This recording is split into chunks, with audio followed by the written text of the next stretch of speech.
Welcome to Masters of Self University podcast, your highest source of sacred truths and universal wisdom. Hello, beautiful souls. I'm Rachel Fiori, mystic, spiritual teacher, psychic healer, and founder of Masters of Self University. Join our journey of soul transformation as we deep dive into this latest episode.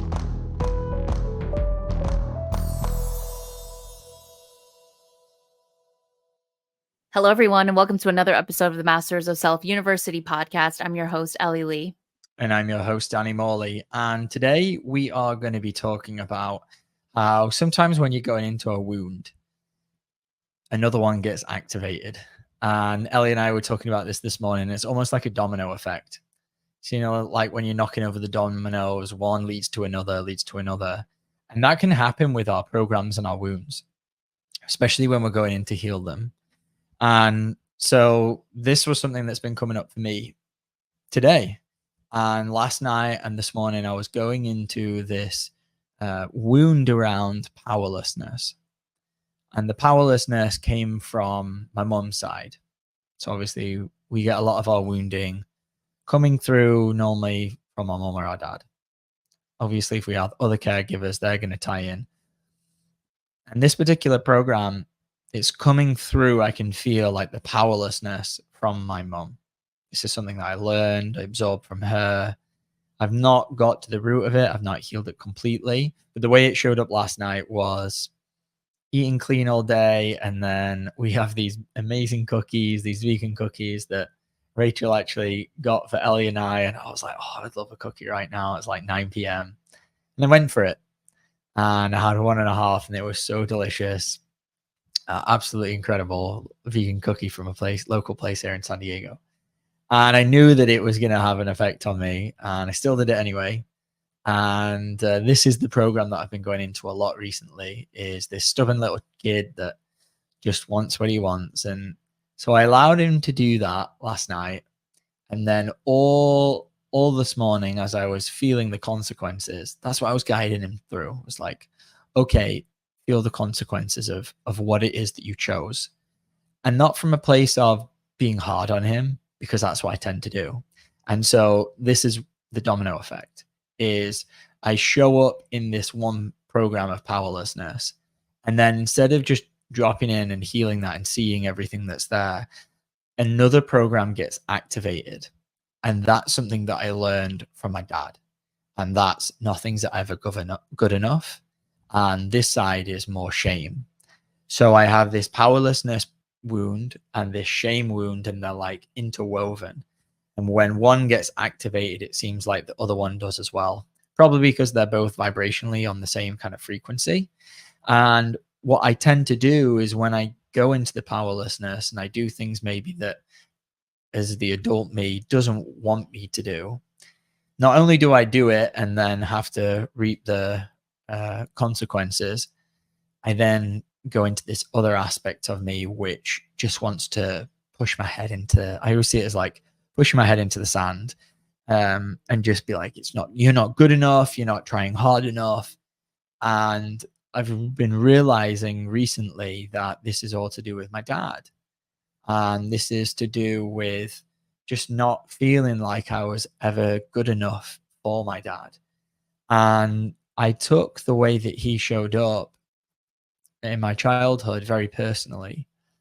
And I had a psychic reading within the last week that really allowed me to see something slightly different. Was that she said, oh, your dad had a lot of trauma in his childhood and he's dissociated a lot. And I was like, that makes so much sense, because that is my experience.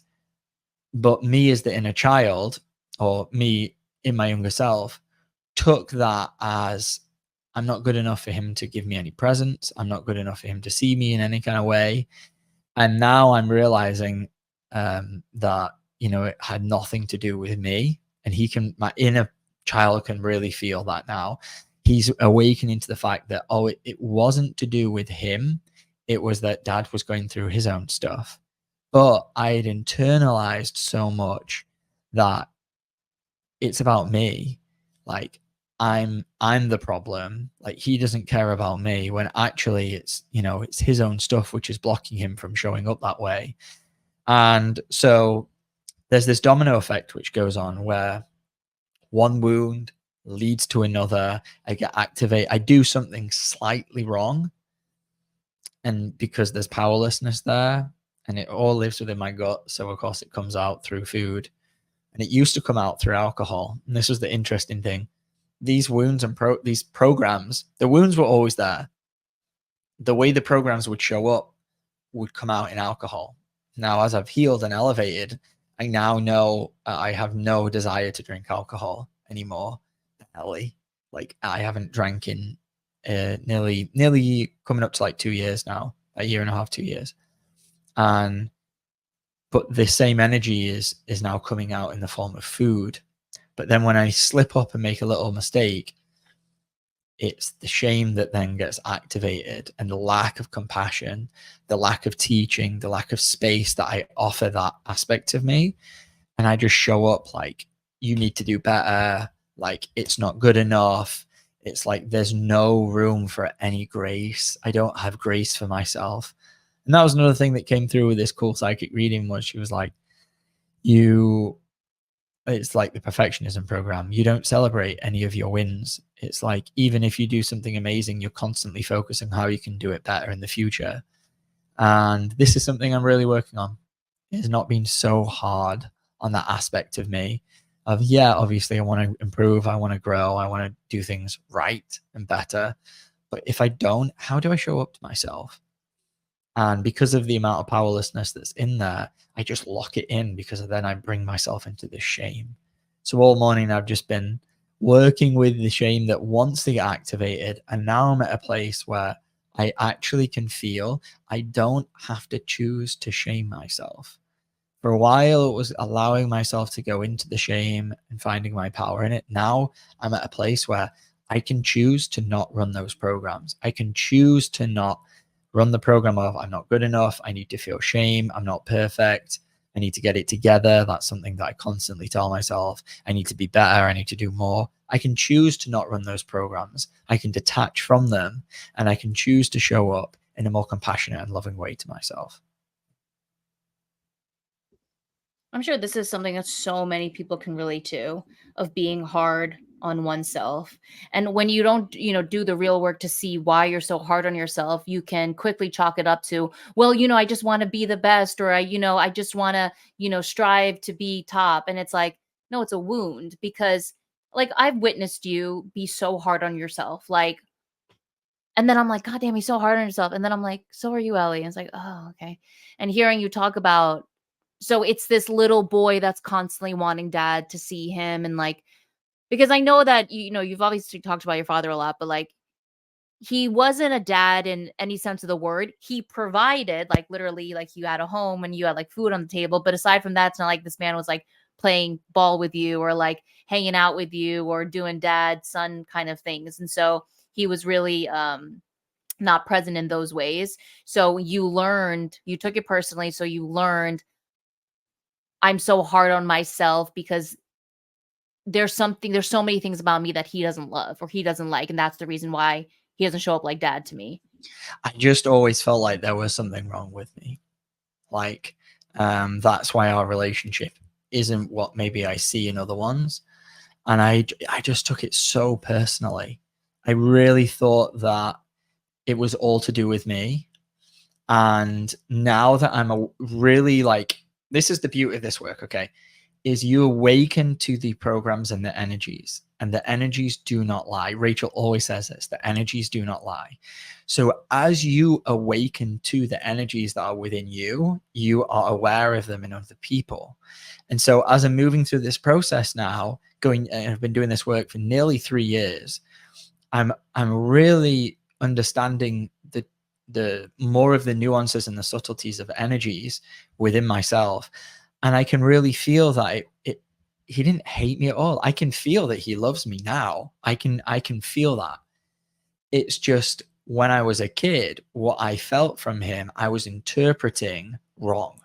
I was interpreting his lack of ability to be in his heart, and to his lack of ability to be present with me and lack of space for us to do things as, oh, this is something wrong with me. And, you know, Rachel just released a podcast all on like selfishness. Well, it was about justification programs, but selfishness and how that ties in. And our programs of selfishness, when we run them, it can feel to the other person like we don't care. And there's an aspect of that that's true. When we're running a selfish program, we don't care, right? When my dad is running his selfish programs in whatever means they are, when I am running, let me put it on me, when I am running my selfish programs and I'm not taking care of the dogs, right? In extra ways that I could, when I'm not doing that, it might be, you know, to the dog, it might seem, to the child, it might seem, oh, he doesn't love me. But actually, it's just, no, I'm just super stressed right now and I need to watch this TV show just to be okay. Why? Because I've not learned to connect to my power and alchemize everything that I'm going through. And that's the case for, I can feel for him now, and I can really feel that. And it's not coming from this place of like my mind just saying, oh, well, he did the best that he could. No, that's bullshit. Like the best that he could would have been teaching me every day as a divine teacher, which is what our parents are. But as I've healed and awakened more, now I can feel what he was going through was not malicious. It had nothing to do with me. He was just running his programs of, I know he was really stressed about money. I know that, and I can feel that. I can go back to those moments and feel his anxiety about money. And now I realize, yeah, as the psychic guided me to see, is like, oh, he was dissociated a lot. And he is. So how is he supposed to connect with me, his child, when he is so dissociated? There's no way that he can do that. Like he's just, and why is he dissociated? Because he developed those programs to get through his traumatic childhood. He did that to survive. And that's what most of us are doing. We're running these programs out of survival. It's not out of ill intent. Now, some of them are, right? I'm not saying that all programs that we run are, and all selfishness doesn't come from a good place, right? Some of them do come from bad places. There is evil in the world for sure. I've experienced it. I've had it run through me. You know, I've done things I'm not proud of. But a lot of us are running these programs, and this is what I can see in him, not because he's a bad, terrible person. It's just he experienced a level of trauma, and then he couldn't show up for me in the way that I would have really loved as a child, which is spending more time with me and offering more space for me. And we arrive at these places of true realization and true. Now it seems like I'm tapping more into compassion. Okay. So compassion for him, for the fact that he must have had a troubled childhood because he couldn't show up for me the way that I would have liked. Why can I arrive at that place of true compassion, not feeling sorry for him, but true compassion? Because I'm arriving at that place within myself for that inner child. And I said to you last week, I'm like, I'm going to be super compassionate after this last week for other people. I could feel it. I was like, because what I'm moving through right now sucks. Like, it felt awful. And I knew it was requiring me to like level up in my level of compassion that I have for myself, which means for others. I love what you're sharing. Because, okay, so here's the thing. So Fiori always tells this one story about her upbringing where she has an out of body experience when she's 9 years old because she had a very, very abusive stepfather, and he was always reaming into her. And one day she brings home an A minus, and she was so excited to bring the test over to him, and he sees it, and she thought, oh my God, he's going to be happy now. He's not going to, hurt me in any way. And then he starts going crazy on her because it was not an A plus, right? So she has this out of body experience where she's looking down at herself and she's realizing that none of this is actually personal, right? And which is like, when you talk about that, it's like, all we've ever done, all of us across the board, is we've all only known how to take it personally. I mean, you're a child, right? It's no, we're not being raised by divine teachers who are teaching us anything. So of course you're going to take it personally. And so as you were speaking, because what I know of your father was that in no way, shape, or form was he abusive in any single way. You know, now that you've discovered like he's just dissociated because of trauma, it's not like he showed up to you in any kind of way that really harmed you. Like obviously there was harm caused in the way that he would be neglectful, but it wasn't this mental or emotional or psychological, spiritual abuse that you endured. And so as you were speaking, I now have these two different perspectives, right? So I have Fiori, who's got a stepfather who's extraordinarily abusive, and then I've got your perspective of a dad who had a lot of trauma, dissociated, and was neglectful in his ways. And then I'm just reflecting on myself of like, because I'm also moving through this domino effect kind of wounding too, where I'll go into something and then all of a sudden it leads to another wound. And then I'm like, oh my God, there's so much here. And then I'll start running a fuck this shit. I like bounce out of it. But I am not at a place where you are yet, where I know that it's not personal on a conceptual level. And it also, there have been points in my healing journey where I have witnessed my mother and seen that, oh my God, it's got nothing to do with me. But that hasn't fully integrated, that it's got nothing to do with me because of how personal it felt, because of the abuse that I dealt with. It felt so personal. It felt like I was the one that was going to get everything that she wasn't going to process on her own. And so, you know, I think this is just a really beautiful teaching, and I'm sure it's going to help so many people out there who are moving through this with their parents of like, I can tap into and become the way of compassion 100% for my parents. Because at the end of the day, what's the truth? Well, they were raised by dysfunctional, wounded programs running gamut, you know, parents, and then raised in this world. And of course, you know, they've you know, inherited all of that and then passed it down to us and all of these things. But yeah, I'm still definitely not in a place where I was moving through something yesterday and all this hatred for my mom came up. And oh my God, the things that I was allowing my inner child to say. I mean, it's not pretty stuff, right? And I was telling Danny, like, some of the stuff that my inner child was, I was allowing her to say all this stuff because as a child, I couldn't say anything. Like, my throat chakra was zip closed, done, like tie a ribbon around it. Like, I couldn't say anything to my mom. And now she's allowing that to come up. And it just feels so personal. It just feels like, why did you do this to me? And in a way, there is some victim consciousness in there running for sure. And then, you know, hearing your story and hearing what you're moving through, it's like this, oh yeah, I will get there. Because like, who is this actually affecting at the end of the day if I harbor all of this hatred and this anger? Like, the only person that's really poisoning is myself. But it does not mean that like my inner child, as long as she needs to take to allow that all to really fully heal, I can still feel that she's taken a lot of mom's abuse personally.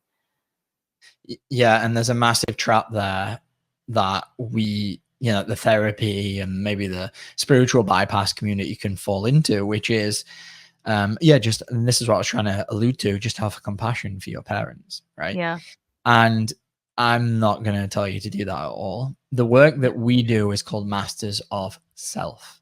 So when you really master yourself and you just focus on healing you and honoring your pain, the organic byproduct, and this is what I'm sharing, is awakening and realizing that it had nothing to do with me. It wasn't personal to me. I just took it that way. Yeah. This is to do with their stuff. This is to do with their stuff that they were running.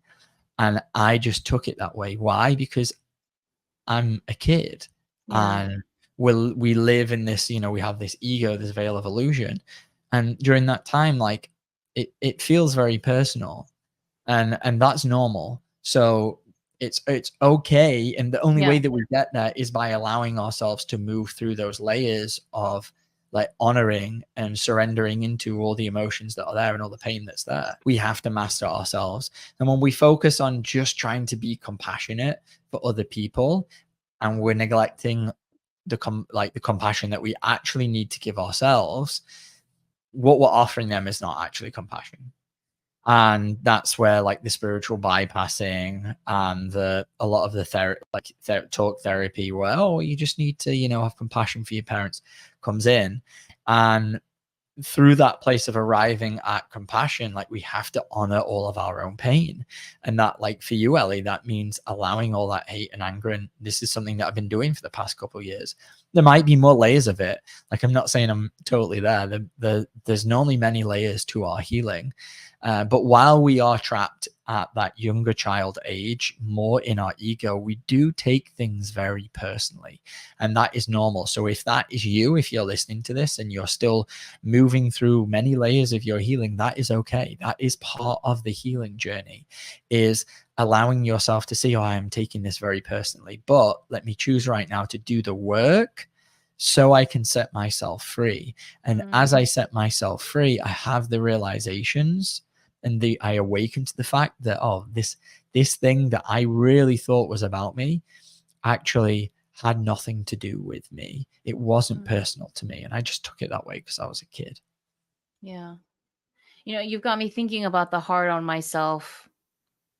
I mean, it's a program that we run, right? And so for me, like as you're speaking, I'm like, okay, so why do I run that program? And I think there's also an aspect of being such a highly sensitive being where it's like, I'm so hard on myself because I can feel where I've messed up, and I really take it to heart. Like I really take it rough and I really get down on myself.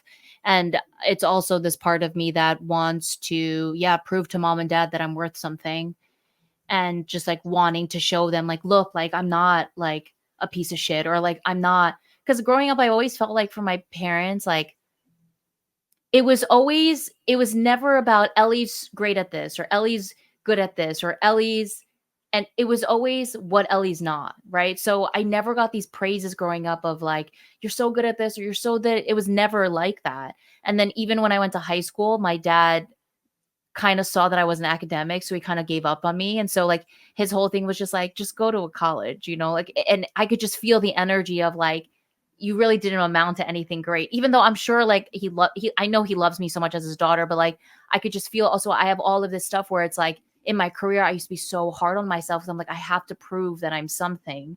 And so it's just so, because I think in patriarchy, in this patriarchal society, being hard on yourself is actually something that is praised, because that's a part of the agenda, right? Of like, be hard on yourself, because when you're hard on yourself, great success will come. And it's like, it destroys you completely. Yeah. And so my question to you the next thing is like, you're linking this to your father, but is there also an aspect of, because your mother left at 6 years old, is that also linked to, can you feel that that program is a result of like, that was like the precursor for this wound to really come online and then continue with your father? That one was like the nail in the coffin. So the never being good enough was in there from child, like young, like it was always in there, because I just couldn't feel him connecting with me, and I always felt like there was something wrong with me. And then when she left and, you know, remarried somebody else, I internalized that as, see, I knew it. Like, I'm not good enough for anyone. Now, even the one person who loved you, the person who created you, is gone and left you. So, yeah, then that's a whole nother layer of shame that I had to move through. But I had to actually move through that first. And now I feel like, because I've done a lot of healing around that age, like the 6-year-old age, it's getting younger and younger. And I'm like, oh, now I'm seeing like more roots of where this came from. I remember even being, because we were talking about this today and the memory was popping up. I remember even being around 6 years old, and after my parents split, the first day that I went back to school, it might not have been the first, but it was in that first week, because I don't know exactly what I've blocked out, you know, entirely, but it was maybe one of the first days. And I remember having this awful feeling of shame in my body, as I was so nervous to go to school, because I'd been off for a few days because of what happened. or maybe it was over the weekend. I think I had some time off to process. And I remember going back to school and there was so much shame in my body, and I was scared to go into school because I was scared that someone was going to ask me where I've been. And then I was scared to say that, my mom left, and because there was so much shame that was in there, because that kid thought that it was because of him, or, that he wasn't good enough, that he was bad. And so he was really nervous about like going to school and his friends looking down on him and being like, oh, wow, here's this kid that, his mother left, piece of shit kind of thing.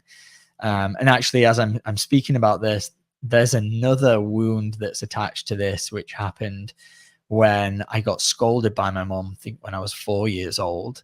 That made me feel like a piece of shit and I'm bad.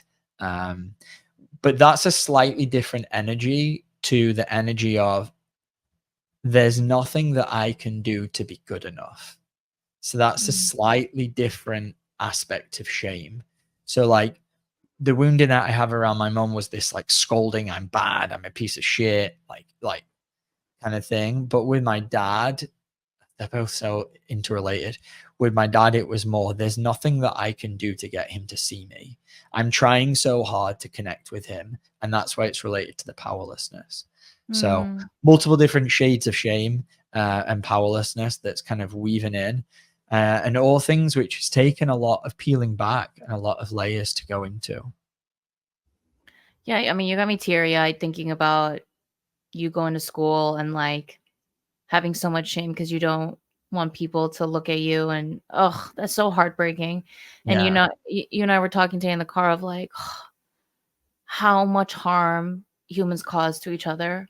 Like this one decision that your mom made, and like the harm that it caused and brought up. And granted, like obviously this is an experience that you've had to move through and you're moving through to find your power, but still heart-wrenching and heartbreaking to have a little boy feel all of that and not understand like what's going on. Like I was telling Danny this morning, like there was this one fight my parents had where like they were like, we're gonna get a divorce, and my world shattered. I'm like Yeah. 6, like shattered, and they never got a divorce. And that was just a one time, but I felt the trauma of that hit me so hard. And I just can't imagine moving through, no, which was she actually left, and the kind of programs and wounds that creates, like, especially when it's your mother. Like, yeah, Yeah. there's, and most people I feel like have like daddy issues because dad's not around or whatever. But you weren't in oneness with dad, you guys weren't attached. And at one point, he didn't incubate you, you Yeah. know? He didn't create And inside of his body. yeah. And so like, and especially with being so sensitive as you are, because you're so sensitive.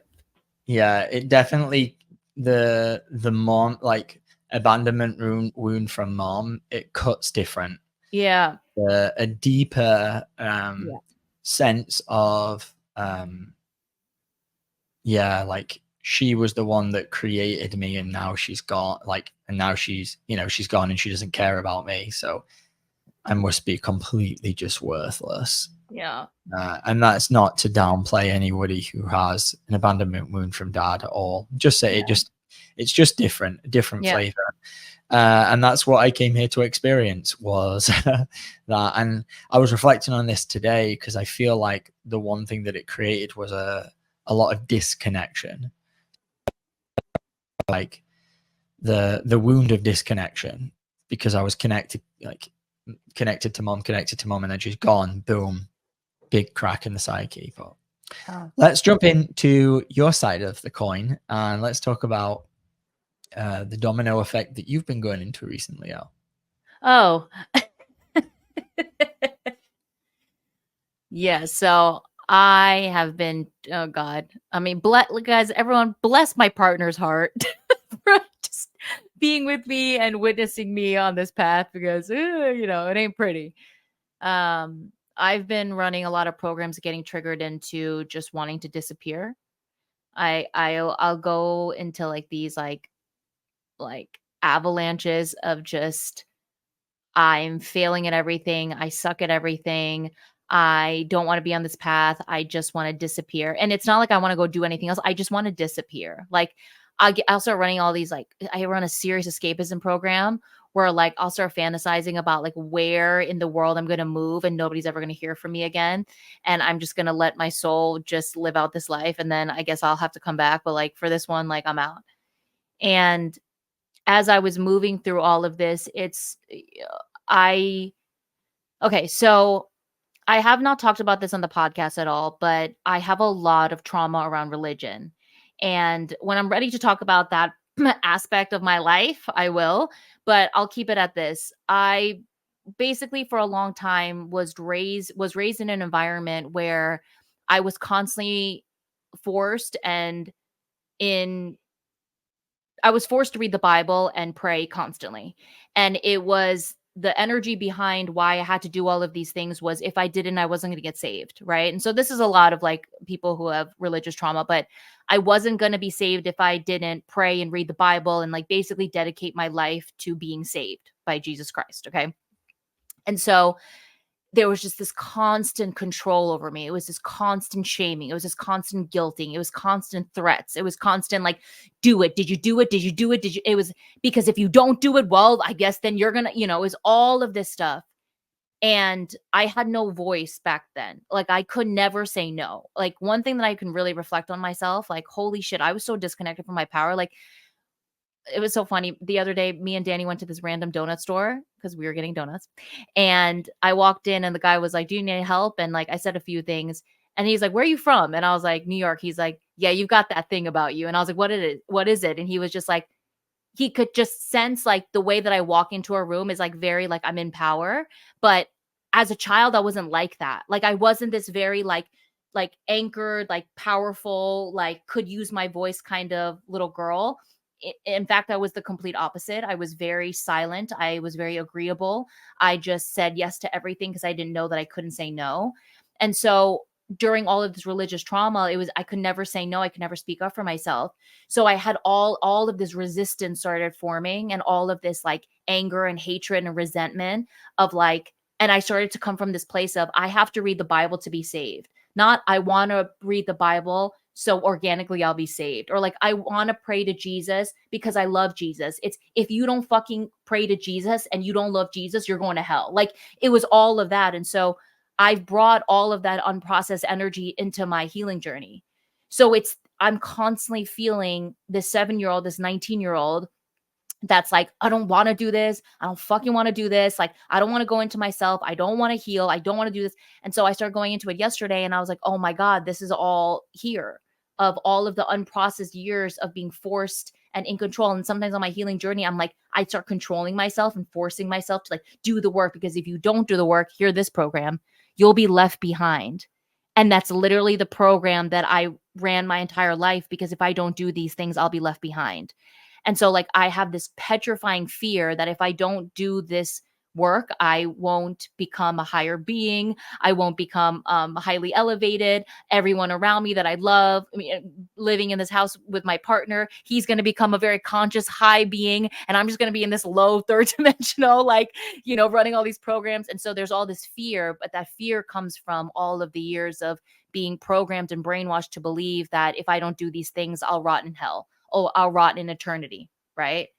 And so as I was going into that, all of a sudden the domino effect started happening where then it was like, oh my God, I'm so afraid to fail. And I'm so afraid that I'm stupid and I'm not good at this. And then it was like, oh, here's the daddy wound. Like my dad used to like really lose his shit on me when I didn't get things right, like in school and things like that. And so I have this wound of like, I'm stupid. I never get anything right. I'm going to fail. I'm so afraid to be a failure. And so that started with a trigger that went into a mom wound, then went into a dad wound. And it was just like this domino effect of programs and wounds that just started like coming up rapidly. Yeah. And the beauty of that is like, the fear is if I don't do it, I'm going to hell. And now if I don't do it, I'm not going to the new earth, you know, like such a beautiful parallel. And so then when you're going into the dad wound, like speak us through that. So the dad wound is my father was always he wasn't around much because he was always working a lot, but like when he was home, he was the softer of the two. And so he was always the nicer one. My dad was never like the typical Korean man, has a hot temper, is really cold, isn't affectionate. My father wasn't like that. My dad was like very affectionate and loving and understanding. And he was just like my hero growing up. But when it came to not understanding math, when it came to academics, listen, I don't learn academically. I've never been great in school. Definitely not like numbers. No, I'll take that back. Multiplication, I was like a prodigy. Okay, 2 times 3, 6. 3 times 5, 15. All right, don't come at me. But I'll get that right. But aside from that, like I couldn't really wrap my head around a lot of like math concepts. It just didn't come easy for me. And I would go to my dad as a little girl because he's the one I trusted and I felt safe with. I'd be like, Dad, I don't get this homework. And he would lose his shit on me. It was the time where he would become so impatient. I saw sides of him during math where I never witnessed in my life. And it was so confusing for me. And I would just go into freeze constantly. And I was afraid to go to him to learn homework. I was afraid. So I started birthing all of these wounds of something's wrong with you. You're fucking dumb. You're stupid. You're such a failure. Like you fail at everything. Like because of his visceral reactions to when I couldn't understand. And he would also do this thing where he would realize he was losing his patience. So he would become nice again. And then I get it wrong. And then he would just lose his shit again. And the energy I felt from him was like, what the fuck is wrong with you? Like, why aren't you getting this shit? And it scarred me completely. And it created these deep wounds of like, I'm stupid, I'm not capable, and I'm a failure. And so that was the second layer of the wound of wanting to give up on this journey and just hide because I suck. And so I have this narrative that constantly plays of like, you're a failure, you suck, you're not good at anything. That's so deeply ingrained in there because I've had traumatic experiences with all of that. Beautiful. And the theme of this podcast is about the domino effect, right?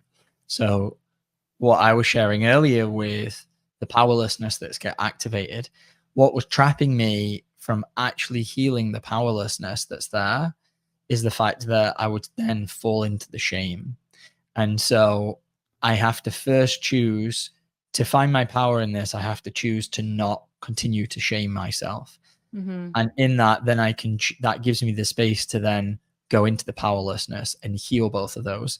But if I just try and go in and heal the powerlessness without addressing the shame that keeps coming up, because every slight little mistake I make, then it pulls me into that. And then it causes that to like spiral and that domino effect will happen. So for you, you're originally getting triggered into this, I need to be saved, program wound. And where is that getting brought up in your life? Like being left behind. Like if I don't do this, I'll be left behind. Yeah. It shows up on this spiritual path that I'm on. Like I'm so afraid that if I don't do the work, I'll be left behind in the third dimension, or I won't be able to catch up with, because everybody on my life is on this path. Like I'm at a place now in my life where if you're on this path, I'm close with you kind of thing. And so watching all of like the homies and my colleagues be on this path, I'm just so afraid that I'll be the one that won't make it. Right. And then you go into it, but then dad shows up. Yeah, so I'll start going into it, and then all of a sudden, all these mental programs of like, you suck, you're a failure, you can't do anything. And I'm like, well, what's this? And then I'm like, oh my God. And then an overwhelmed program gets activated of like, there's too much here. Holy shit, there's too much. I'm never going to heal this. And here are the other programs. And like, these programs, dude, guys, like, they can quickly eat you up when they come in clusters like this. That's the thing. When the cluster fucks come like that, I'm like, there's so much here. There's so much pain. And I can feel a program activated of like, we need to get out of this. We need to get out of this. And that's the powerlessness that's playing underneath all of it. It was like, how can we get her to just stay in the powerlessness so she never actually heals any of this stuff? And so you're moving through this experience, right? You're being activated in that I need to be saved and I'm being left behind. But then when you go in, dad shows up Yeah. In all is, you're doing your homework Impatience. Yeah. wrong, impatience, right? What, when you were a kid, what did that cause you behaviorally to do? Oh my God. I would shut down. I would shut down, I would close, and I would just ruminate in how stupid I am and like what is wrong with me. Which Danny as my partner sees this all the time show up. I just close. Yeah, It's you it's just shut my down. I just shut down and I stay real quiet and I'm just locked in all of that. And I'm just in this perpetual state of freeze. And yeah, I just close. I close down shop. And Yeah. so when that closing happens, obviously, and these two wounds are like linked together, it means we can't access like the first part that gets activated of needing to be saved. Like it's really hard to go in and alchemize that when there's a girl that's in there that's completely shut down and closed off because her dad's shaming her for Yeah. just not learning in the way that she's the rest of the world does. Yeah. Yeah, and that's another thing too that I learned how to do with myself was like I'm just not like everybody else and that's a problem and that's bad and that's not good. And so I've always just really struggled and I think too that there's this culturally everyone the whole thing is like Asians are so smart, right? Asians are so Yeah. smart and I wasn't. And so there was a lot of shame around that because people would always assume that I was like in AP classes or like I did really high on my SATs and I was going to go to Ivy Leagues. And I was like, no, I'm in like lower classes and I'm not going to great schools. And like I didn't even break 1200. People understand that, like what that means on my SATs. Like, so there was an exorbitant amount of shame there too of like, I'm just not what people expect me to be or what they want me to be.